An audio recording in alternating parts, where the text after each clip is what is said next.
11টার কিছু পরে ঠিক আমরা যেখানে রয়েছি এসএসকেএম হাসপাতালে, আমার ঠিক পিছনে যেটা রয়েছে ট্রমা কেয়ার সেন্টার, সেখানে দুজনকে আনা হয়েছে।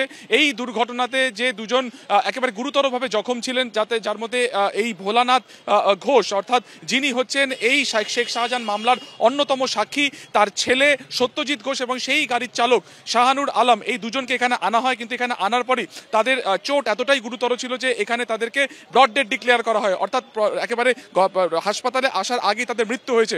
কিন্তু এখনো পর্যন্ত এই ঘটনায় অন্যতম সাক্ষী ভোলানাথ ঘোষ, তাকে এখনো পর্যন্ত এখানে আনা হয়নি। তাকে প্রথমে সেখানকার স্থানীয় একটি গ্রামীণ হাসপাতালে নিয়ে যাওয়া হয়েছে এবং যেটা আমরা পুলিশ সূত্রে জানতে পারছি যে তাকে আর কিছুক্ষণের মধ্যেই এসএসকেএম হাসপাতালে নিয়ে আসা হবে ট্রমা কেয়ার সেন্টারে।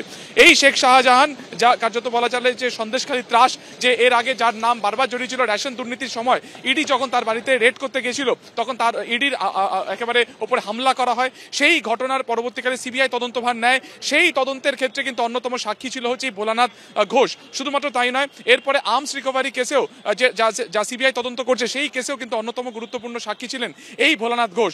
এবং আজকে সরবেরিয়া পেট্রোল পাম্পের কাছে যেখানে এই দুর্ঘটনাটি ঘটেছে, সেটা পুলিশ সূত্রে যেটা জানা গেছে যে একটি গাড়ি, একটি লরি, যাতে কোনো রকম তাতে কোনো কিছু মালপত্র সেখানে বোঝাই ছিল না, তার সাথে ধাক্কা লাগে এই গাড়ি। সেই গাড়ির মধ্যে অন্যতম সাক্ষী ভোলানাথ ঘোষ ছিলেন, তার ছেলে সত্যজিৎ ছিলেন এবং সেই গাড়ির চালক শাহানুর আলম ছিলেন। মুখোমুখি সংঘর্ষ হয় এবং সেই সংঘর্ষে কিন্তু দুজনের মৃত্যু হয়েছে। কিন্তু ভোলানাথ এখনো পর্যন্ত কিন্তু গুরুতর আহত হলেও তিনি কিন্তু জীবিত অবস্থাতে রয়েছেন। এবং আর কিছুক্ষণের মধ্যে এই হাসপাতালে তাকে আনার কথা রয়েছে এসএসকেএম এর ট্রমা কেয়ারে। এবং পরিবারের যারা লোকজন রয়েছে তারা এই মুহূর্তে হাসপাতালের ভেতরে রয়েছে।